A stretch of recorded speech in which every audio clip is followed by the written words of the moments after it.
are giving talks at Stanford about the dark side of the internet.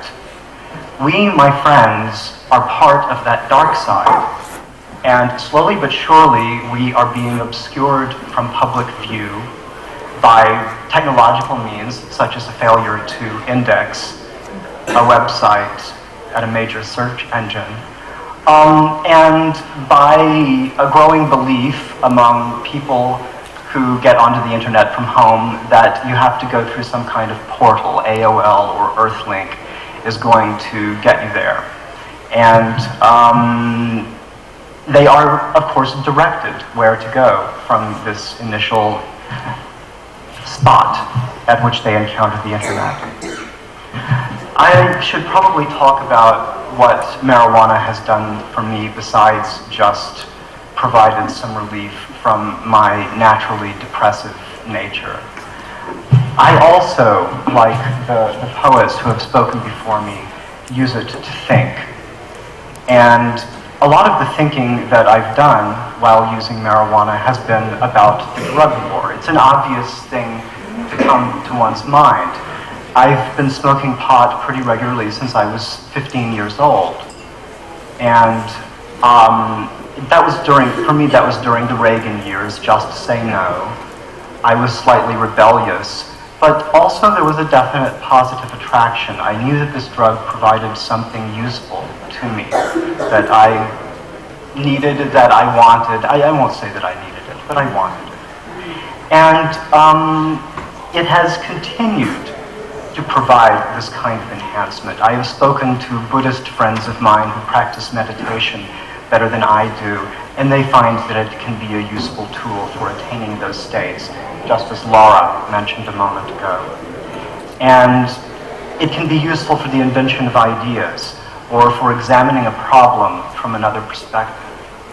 It has great utility, and the boundaries between possible medical uses, recreational uses, or what Lester is calling uses for personal enhancement, they all run together, and they are all potential modalities of action for this marvelous substance that might or might not save the world in the form of industrial hemp or as a drug, but it could certainly make a really significant contribution.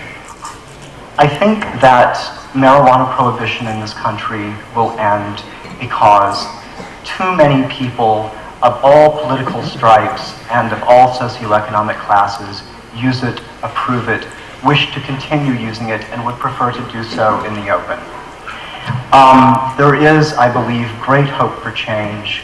I hope that a greater sense of community, as I have sensed, at least at moments, among people here, will begin to develop among all drug users.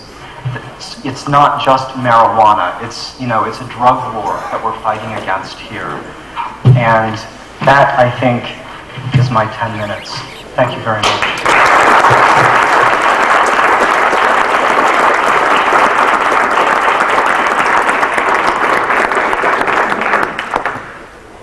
Our next speaker is a woman whose name is Joanna Cohen. And I just have to add one thing, that Joanna Cohen was one of the earliest people to get involved in this endeavor. And she's written 2 pieces for the website, one of them using her name, and the other one, because it involves members of her family, she felt she used a pseudonym. But she has been wonderful in helping me out with this, and I'm most appreciative. Joanna?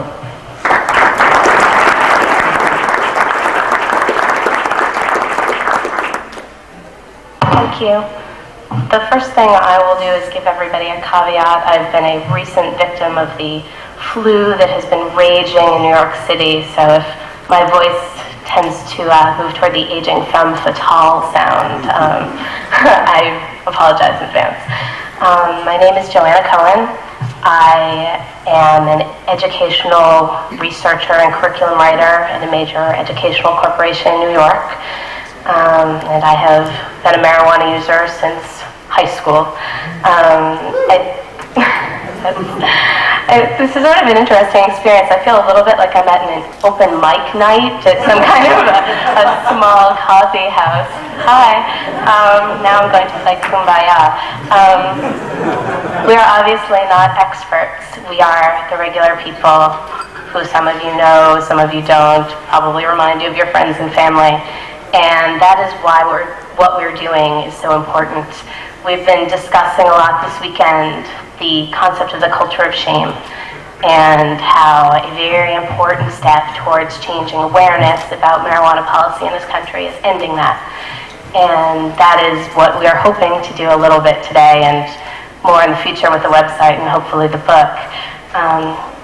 As Lester said, I do have two pieces, one of which has my name on it, one of which does not, and I will not tell you anything about, because an unfortunate aspect of that culture of shame is that we cannot out others who are not ready to be outed. I think that was the word William Panzer used this morning. He was outing himself. But I will out myself a little bit here. What I have done is chosen 3 of many ways that marijuana has been useful in my life. These are sort of thematic concepts of how it has helped me, and just give you a little example.